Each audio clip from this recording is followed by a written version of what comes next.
Салам урматтуу достор, кандайсыздар, амансыздарбы? Сиздер үчүн кайталангыс мүмкүнчүлүк, кайталангыс акция орус тилинин практикалык курсу аттуу китептин биринчи жана экинчи бөлүгү ушул эки китеп Кыргызстанда 3 күндүн ичинде бүгүн, эртең жана бүрс күнү ишемби күндүн кечине чейин 1100 сомдон сатылып жатат. 1100 сомдон сатылат. Экөөсү биригип эки китеп чогу 1100, ал эми Россияда болсо 1300 рубльдан сатылат акция баасында.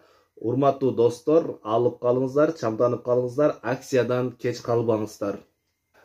Баса урматтуу достор, бул китептерди алуу үчүн экрандагы номерге кайрылыңыздар. Экрандагы бул номерге кайрылыңыздар.